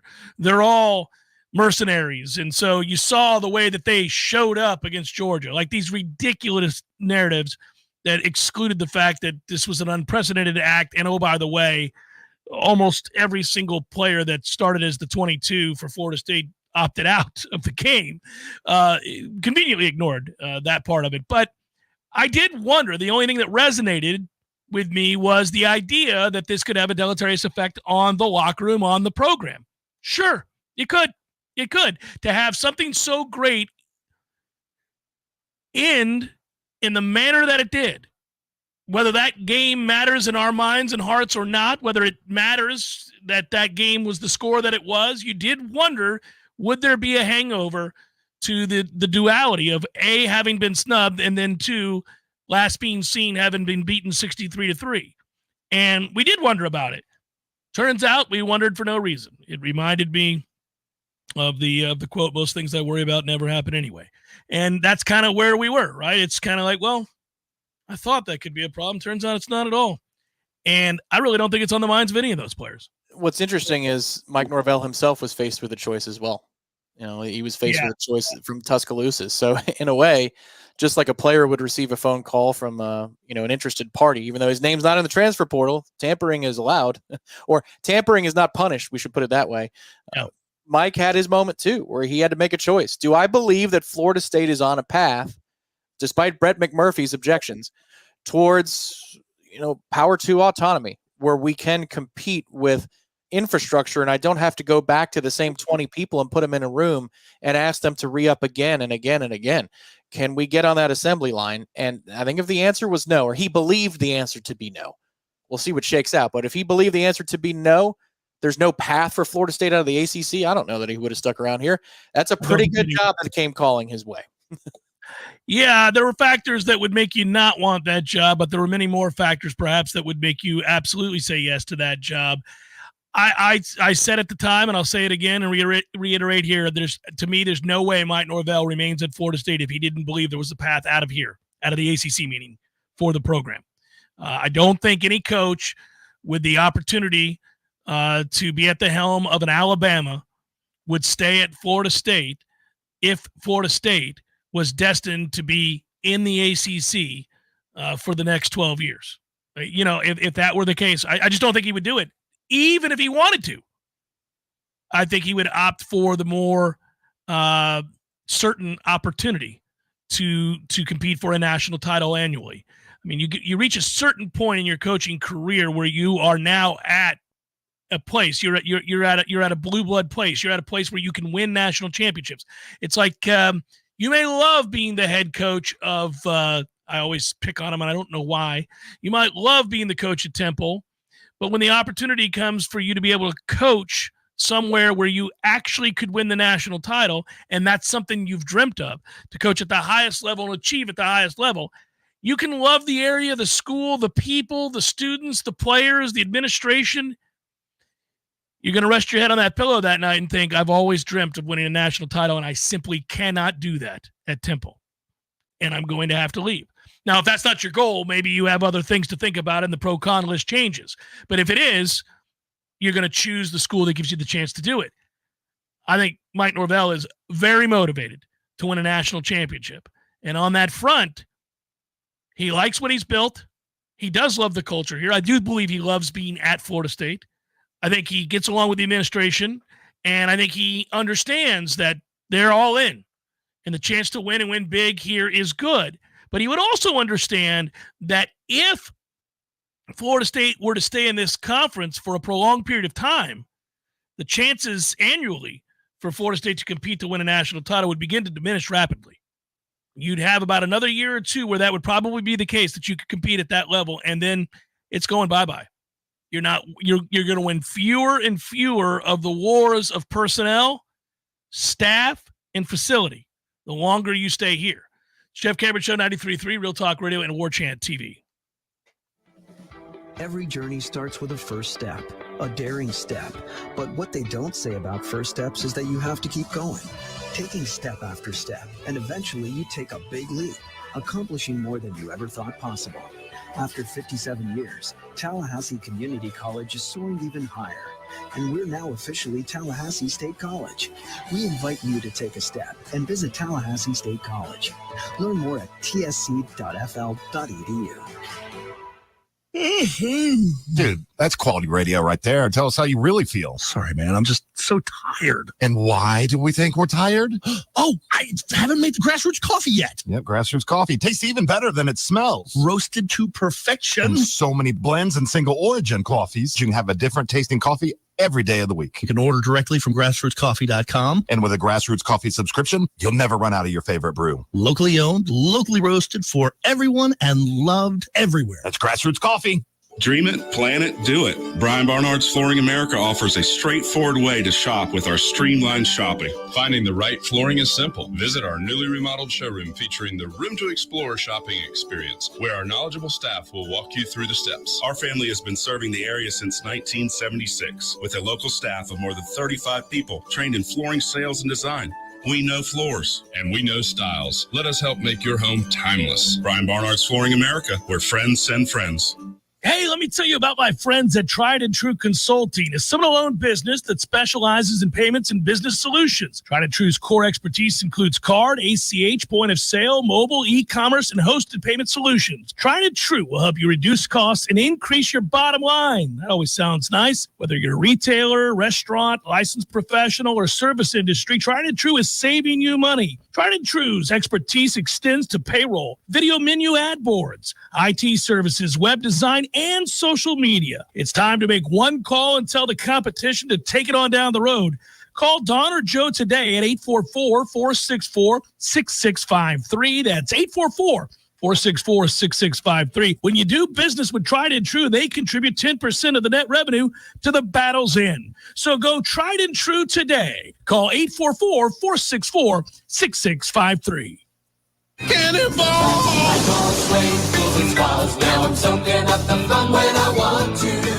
Not only does Swain Pools and Spas sell the best selection of hot tubs and spas in the city, but Swain also builds, services, renovates, restores in-ground pools. Is your pool ready for the summer season? Ask about our scheduled maintenance plans to ensure your pool is always clean, balanced, and ready for a swim. Does your pool have a leak, broken heater, or maybe needs some restoration? Is your pool showing its age and needs a facelift? Our renovation crew specializes in applying the latest modern techniques to transform your old pool into the oasis you always wanted. Swain Pools and Spas is Tallahassee's premier pool everything store. Call us today and we can answer all your questions. 850-386-7113. That's 386-7113. Or contact us online at swainpools.com. And right next to Swain Pools and Spas is Tallahassee Car Care, the only repair shop where you can take a dip while we repair your whip. Cannonball! Life is stressful. Dinner shouldn't be. That motto is why Register Sausage has been doing business in the Florida Panhandle and Lower Alabama for over 75 years. A proud sponsor of Seminole Headlines, Register Sausage always provides the best Southern smoked sausage to over 140 grocery stores and restaurants throughout the Southeast. Headliners have discovered the Register's difference. You can too. To find a store that carries Registers near you or to buy directly, head to registermeats.com. That's registermeats.com. Register Sausage. Yay, sausage! Seminole Headlines returns now. Head to YouTube and search for Warchant TV today to catch the show live or on demand. Now, here's Jeff Cameron. The Jeff Cameron Show is a production of the Warchant.com Multimedia Network. Check out Warchant.com today for the latest news inside Florida State athletics. That's Warchant.com. Now, back to Jeff on Real Talk 93.3. I failed to eject one of the liners. Eject! Damn you, Jeff. We were pitching a perfect game. That's my bad, everybody. That's all right. What's for breakfast, buddy? It's happening soon. What do we got on the skillet? You're going to be, now, not tonight, obviously. You don't have to worry about it tonight. You can sleep on in. I know you and I both get up early, so sleeping in is 6 or whatever. But, like, the next day, it's time. It'll be time to get your mind right. That early morning wake up for the open. Well, it's going down to my bagel shop just 2 blocks away. I'm not even going to bother because they open at 5. So I can handle a little, wake up around 4:30. 5's a little late, Tom. 5's a little late. It's not. So what I've found is that most of those tea times, the open understands the American window. Yeah. And so usually the 2 a.m. Eastern tea times when they begin this thing are the Richard Blands of the world. And I get it. Richard won a senior, major. That's wonderful for him. But Richard Bland will be teeing off with somehow Sean McKeel got a sponsor's exemption. And, maybe Lanny Watkins comes back for a tournament randomly. And here you go, Lanny Watkins. Hey, so they don't really throw too many. And then they throw a lot of Pacific nations because they know that that's their time frame out in that window. So you can get up at 4/4:30 and DVR and motor through that thing and catch up to her at around 5:15. 5:15 in the morning, and you're all set and you're on schedule. So I think 5 is right in that sweet spot. Tiger Woods asked today, and it was hilarious, about Colin Montgomery's comments. Colin Montgomery said that he wasn't sure why Tiger Woods was there and that he hasn't played well. And what are we doing here, in essence? I thought we were able to move on. Aren't we there? I'd have thought we were past time. There's a time for all sportsmen to say their goodbyes. It's very difficult to tell Tiger it's time to go. I mean, what are we doing is what he said. And, of course, Tiger Woods' retort to that was, as a past champion, I'm exempt until I'm 60. Colin is not. He's not a past champion. He's not exempt. He doesn't get the opportunity to make the decision. I do. It is a perfect retort from Tiger, and it's kind of what you would expect, right? It's just he's listening very intently, and then that's the response. Succinct and beautiful. There's a 12 to 15-year-old me right now who couldn't stand Colin Montgomery in a way that was unhealthy. It was on top of the fact of he's not likable. I was more of a xenophobe in those days, and so I didn't like Colin very much at all. And I found him to be a jerk. He was a jerk. And he's that 12 to 15-year-old smiles, but he agrees with the 37-year-old me that Colin Montgomery is a jerk. And so they're both shaking hands right now saying, all right, Tiger. Because that older me or that younger me didn't like Tiger very much either. But this one appreciates the man. I appreciate what Tiger's been through and that he's tried to reform and become a decent man himself. Like he seems to be an affable fellow in a way he was never before. So this one was just 5 stars, Tiger. This is better than some of your major wins. I really enjoyed this one.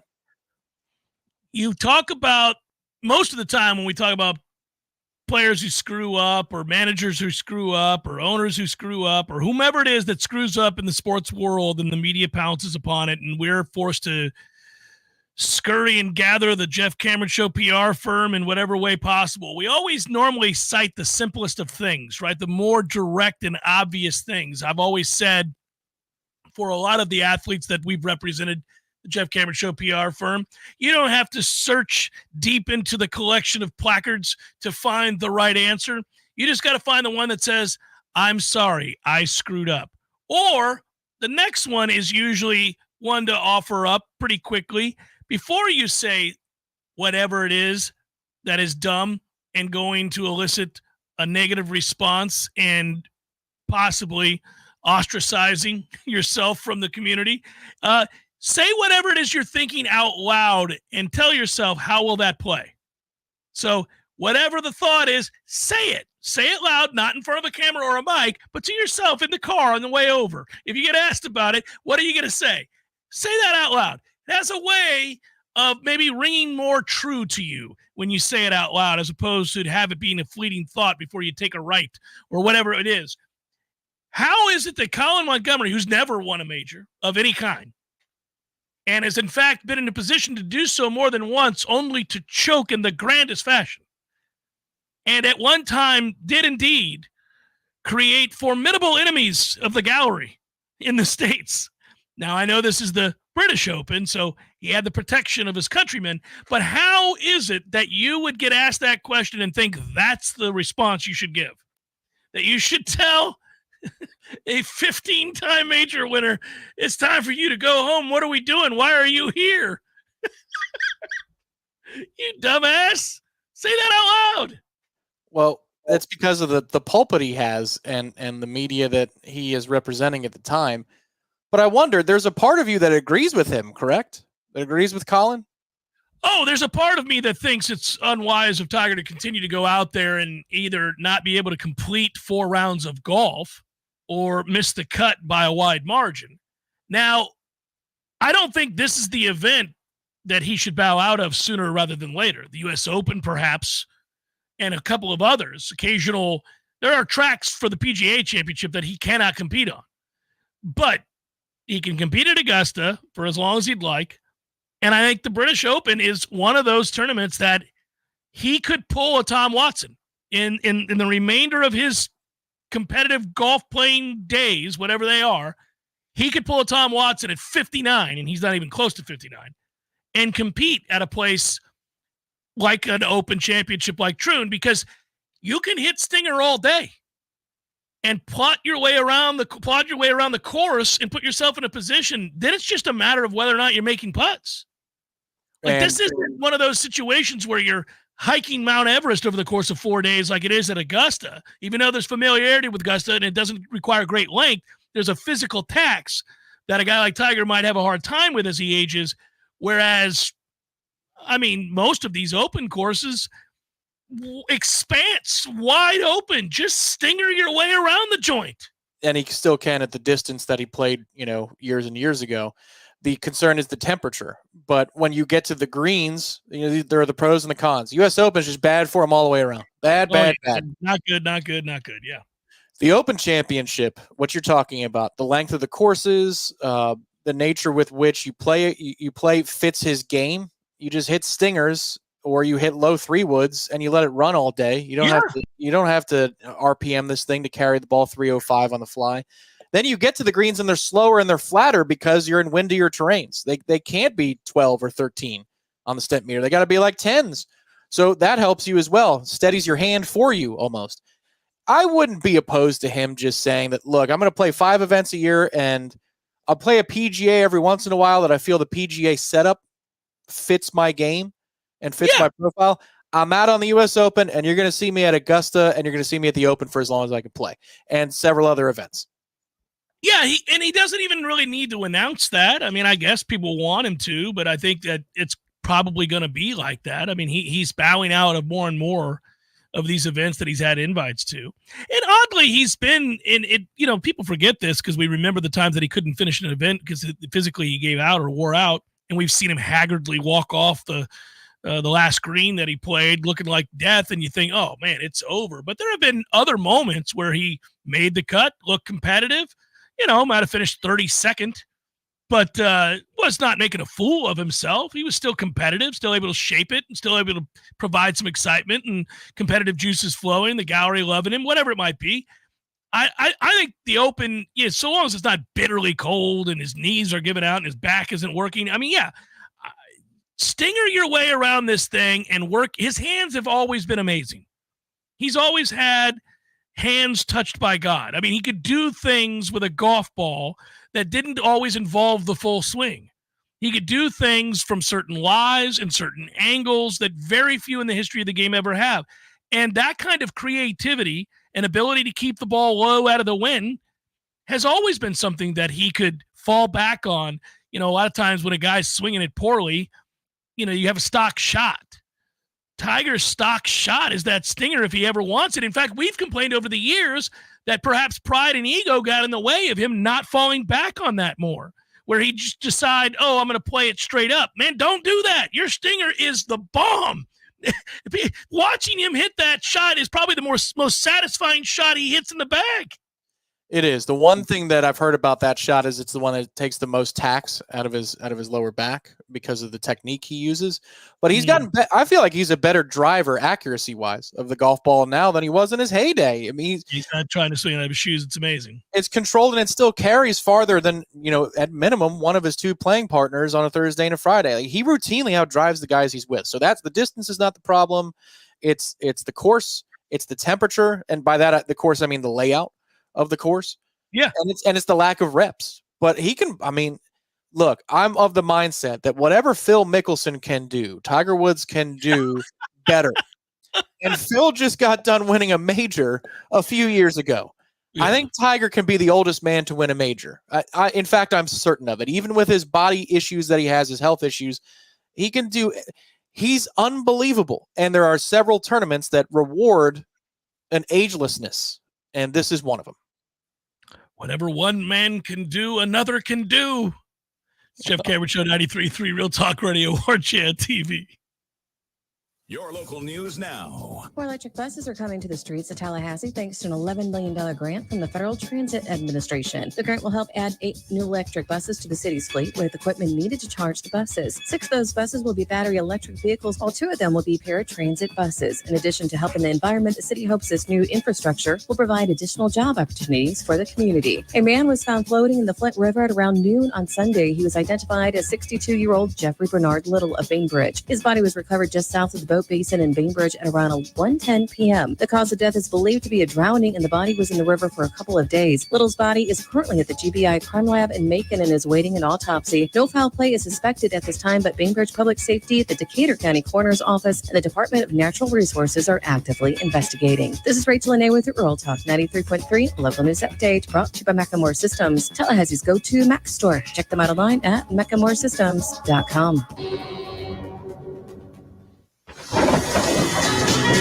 This is meteorologist Paul Trombley with your Real Talk 93.3 weather update. Daytime highs approaching 94 this afternoon under mainly cloudy skies with thunderstorms likely, southwest winds 5 to 10 miles per hour. Chance of thunderstorms tonight, 76. Thunderstorms likely tomorrow. High temperatures reach up to 93, partly cloudy. This report is brought to you by the Lawn Johns. For all your landscaping and lawn care needs, visit thelawnjohns.com. Right now, 83. Surprising flavors, cultural authenticity, and unique adventures are some of the main ingredients that go into every single plate served at Café de Martín, Tallahassee's best Peruvian dining experience. Led by classically trained Chef Martín, passion for culture, passion for flavor, and a passion for people can be felt from the moment you step inside. Café de Martín also offers an unparalleled outdoor dining experience in the garden. Surrounded by vibrant flowers and plants and nestled between carefully curated decor, the shaded and breezy outdoor garden features elegant live music regularly, and the romantic evening lighting makes Café de Martín the best place to share conversation and connect with the ones you love. Every dish is made from scratch, and every drink is handmade by trained bartenders, offering the very best margaritas and old fashions in the city. Take a trip to a Peruvian paradise right here in the capital city. Visit Café de Martín and El Bar on Capitol Circle Northeast in the Esposito Shopping Center. Open daily for lunch, happy hour, and dinner. Find the full menu online at cafedemartin.com. Life is stressful. Dinner shouldn't be. That motto is why Register Sausage has been doing business in the Florida Panhandle and Lower Alabama for over 75 years. A proud sponsor of Seminole Headlines, Register Sausage always provides the best Southern smoked sausage to over 140 grocery stores and restaurants throughout the Southeast. Headliners have discovered the Register's difference. You can too. To find a store that carries Registers near you or to buy directly, head to registermeats.com. That's registermeats.com. Register Sausage. Yay, sausage! Seminole Headlines returns now. Head to YouTube and search for Warchant TV today to catch the show live or on demand. Now, here's Jeff Cameron, Ira Show.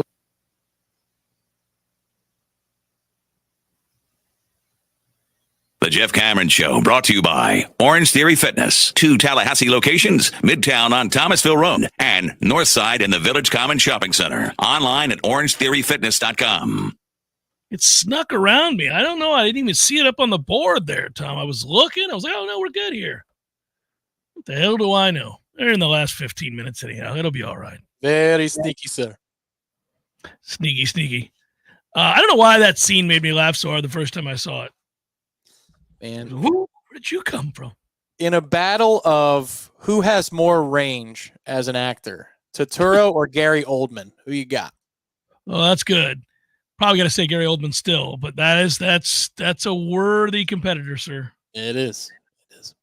You could be Herbie Stemple. If you could be Herbie Stemple and the Jesus, I mean, just think about the difference in those. You know, it's rather remarkable. I still think there's more range with Oldman, though. Yeah. I mean, you're talking about Churchill and Dracula, as well as whatever his character is in The Fifth Element. And whatever his character is as a, rogue bad cop, everyone in The Professional, which is amazing. And True Romance. True Romance, yeah. Yeah. Oh man, that's amazing. And like you, I have watched what is the long dialogue driven Tinker Tailor Spy? Is that the one that we both like? Tinker Tailor Soldier Spy. Yeah. Yeah, that's the one. But then you got Turturro's role in Rounders. What a subtle character that is. You've got Bart Fink. I mean, Oldman in State of Grace. You're right, Glenn. Good call. Oh man. He is all over the place there. That's a really, really, really good movie in a lot of ways because you've got everybody. Sean Penn is in that film. Yeah, that is so good. Ed Harris is in that movie. State of Grace. Good call. One of my favorites. And they use Sinead O'Connor's Does Anybody Want to Drink Before the War in that movie, which is another underrated song. A really good one at that.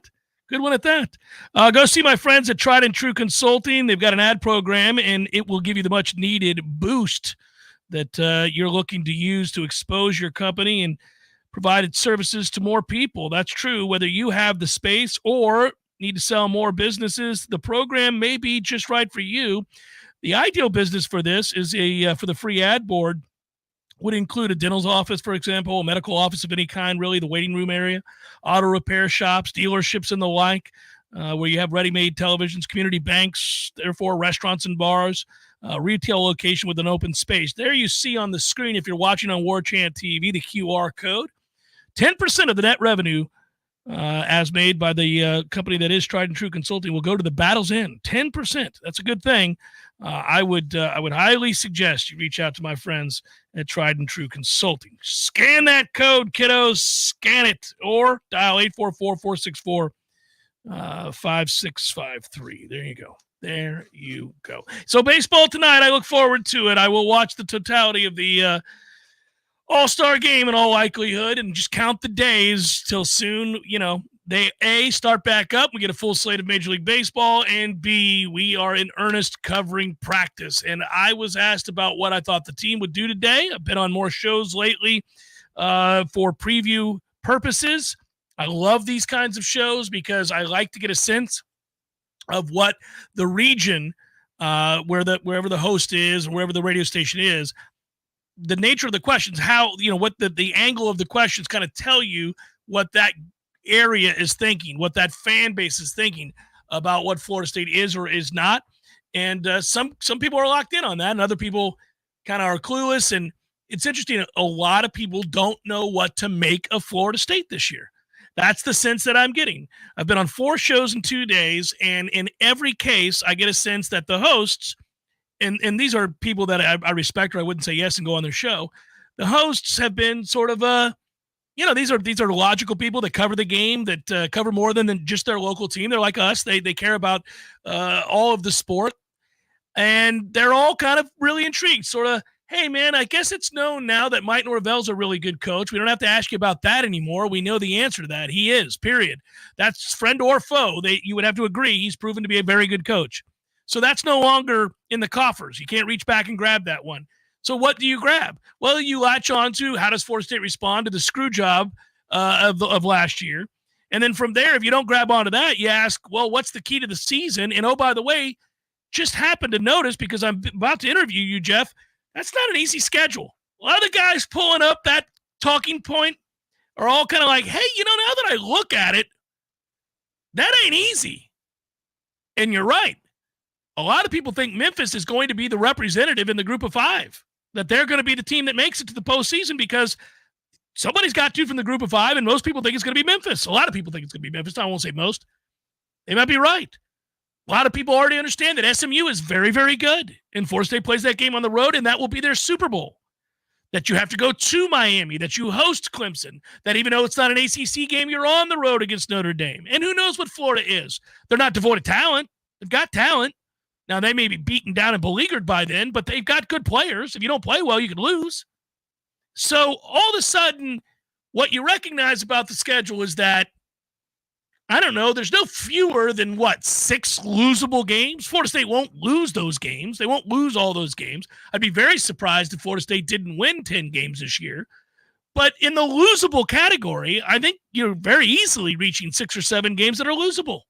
Yeah, I think one of the difficult things about this schedule relative to some others in our conference is, how many good teams, like legitimately good teams, do you think there are in the ACC?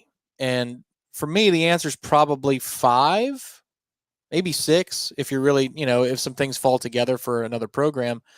But we are one of them, and we're playing 3 of them. And so this is not a balanced schedule by any means. Miami's is a lot easier than ours. SMU's is very, very easy relative to ours. SMU's schedule reminds me of Louisville's from last season. There might be an isolated challenge here or there. They're very separated, and they get a ramp-up period of a month to prepare for their first conference game because we are their conference opener, which is wild to think because we'll have played a bunch of games before then. The thing to me about this group is this team, I am basing my projection for Florida State on the idea that we will be better in the trenches relative to our opponents on both sides of the football, more so than we were even last year. I think the offensive line will be better. The offensive line will be like 2 seasons ago, and the defensive line will be like last season. And if that's the case, I think in a more simple way, we might achieve double-digit wins than last year, which was a little bit more flashy. Even though we had some downtimes, I felt like that season had some flash to it. This might be blue-collar-ish more than flashy, but I think we can arrive at that place. I think they want it to be blue-collarish. I think we want to smash you with the run game, and we want to throw over your heads in the passing game when you come up to stop said run game. I mean, I think it's that simple. I think you boil it down to the interesting components of what a team is or is not. Obviously, in the modern era, things can be much more complex in the running game than they used to be. But when you refer to the running game that a team wants to run the ball, you oftentimes think of it as a simplistic deal. But that's not true. And I got done praising Michigan about this. The way Michigan ran the ball was to disguise the run through many different blocking schemes and many different ways of achieving the same thing. And it was very, very impressive. But they battered you. The run game, by definition, is physical. And I think Florida State, to boil it down to its simplest terms, wants to be much more physical, and they want to tote the rock. They want to wear on you. They want to weigh on you, and they want you to have to come out of your defensive principles and walk up a safety to deal with that. Deal with that physicality. And once you do, we're going to run by you.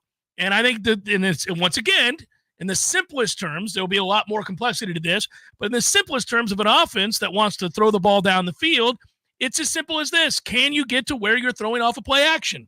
And if you are, you've got an opportunity to beat people deep. And I think that the run game sets that up. And again, I understand it's an oversimplification, but I think that's how Florida State wants to play. It's very lunch pail. It is. There may be all kinds of window dressing to it. It may not look the way that the old teams that ran the ball and played good defense and hit you with the deep shot looked. It may look a lot different, but at its core, that's what they want to be. That's what this team wants to be, and I love that. I love that. I prefer the old way in that sense, but I understand that you can't really get to the same place anymore doing that, running veer. Yeah, I feel like this team is going to be more consistent 20-20.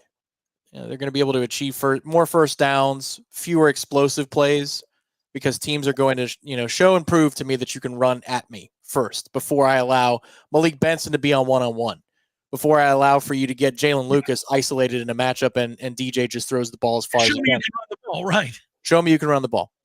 I think we will be able to, and many of these opponents that we're talking about, not all of them, but certainly in the month of September in Memphis and SMU are susceptible defensively. And you might be able to run up big numbers.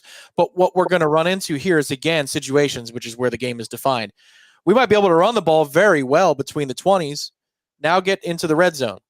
You don't have as many tall targets. How do you get the job done in the red zone? Are you still able to impose your will on the ground? Because if you are, it's a game changer. We're not looking at 10. We're looking at 12 at that point. You're aspiring for what the first W's and L's produced, which was high and mighty pontifications. Does Skeens, for a 4-pack of tall boys, have to face any more than 3 batters? We're going to assume he's a 1-inning Jesse. Sometimes they let the starter go 2 or 3. They've already announced it. Okay. He's going 1 inning. I'll give you 3 and I'll take more. I think you want 3, so I'll give you 3. Well, obviously I want 3. I want him to mow him down. I'd love him to strike out the side and pull a Pedro. But yeah, yeah, sure. You know what I will tell you? If he doesn't, that's okay. I'll gladly pay up. Yeah. You know who the 4th batter is? Judge. Ooh. So I think the nation wants to see Skeens Judge. I think the nation does. That is correct. Be well, brother. I'll talk to you tomorrow. That is the end of time for Tom. It is almost the end of time, at least the broadcast time on a Tuesday. That is the end of time for all of you in the chat as well. Peace out, everybody. Good to be with you. Enjoy the All-Star game tonight. Talk to you tomorrow. Peace.